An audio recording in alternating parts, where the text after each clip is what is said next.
Bonjour la revue et bonjour Dovkal au menu.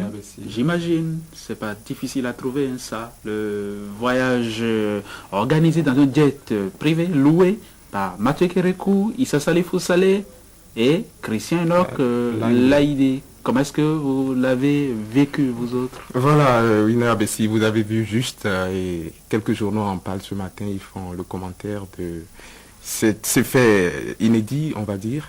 Ça va être le buzz de la semaine. C'est justement ça. Bonjour. Bonjour. Le président Kérékou, l'honorable Issa Salifou et Christian Laïdé dans le même avion de Paris à Cotonou, un fait qui pousse mes confrères à se poser 1001 questions ce matin. Dans Fraternité, Angelo Dossoumo n'en croit pas ses yeux. Les témoins postés à l'aéroport international Cardinal Bernardin Gatti croyaient rêver un instant, mais il n'en était rien, écrit-il. L'ancien président Mathieu Kérékou est bel et bien descendu du même avion privé que les deux magnats de la presse béninoise que sont Issa Salifou et Christian Laïdé. Spectacle inédit, diront ceux qui connaissent bien ces trois félins politiques, commente mon confrère. Le journal se demande alors à sa une ce que peut bien cacher le trio Kérékou, Laïdé et Salé. Le quotidien L'Informateur, reprenant la même question, veut savoir ce que mijotent les trois hommes.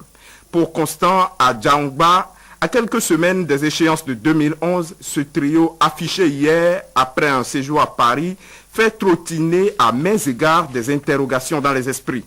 De toute façon, poursuit le rédacteur de l'article, on sait que Kérékou ne dit jamais rien. Il agit en sourdine et efficacement alors. Le quotidien L'Actualité, lui, semble avoir trouvé une réponse à cette énigme. La parution estime que celui qui a tout à craindre dans cette alliance est l'actuel président de la République. Elle affiche alors en manchette que les choses se compliquent pour Boniaï. De nos sources, murmure le quotidien, ces trois personnalités préparent un front pour dire non au changement en 2011. Mais pour que ce front ait une raison d'exister, il faut bien que le pays aille aux élections. Et c'est là encore un grand sujet, source d'inquiétudes diverses.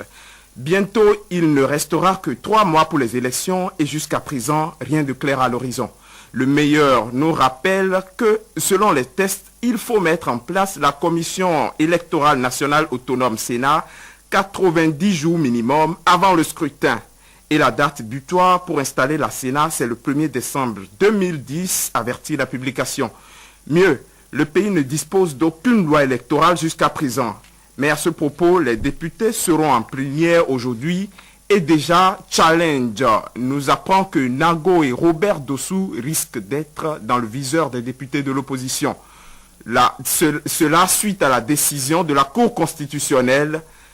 Cette situation fait planer de grosses incertitudes sur l'issue des débats. Justin Amoussou partage ses inquiétudes dans son article. L'opposition parlementaire peut chercher à durcir sa position en maintenant les articles querellés.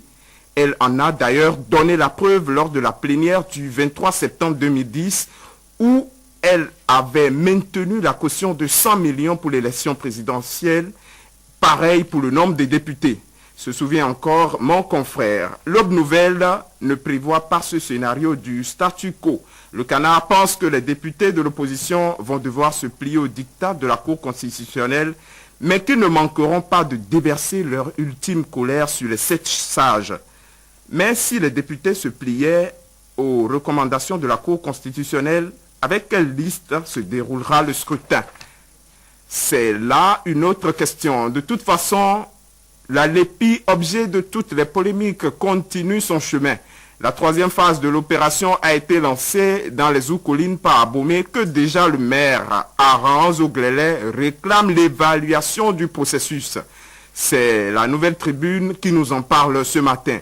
24 heures au Bénin déduit qu'ainsi Arifari Bako continue sa marche forcée vers la LEPI tronquée. Du côté de Niamey maintenant, victoire nette et sans bavure des Nigériens sur nos écureuils au tournoi de l'intégration. Les nôtres ont perdu la finale de la compétition par 1-0. Diapata voit qu'ils sont pourtant tombés les armes à la main.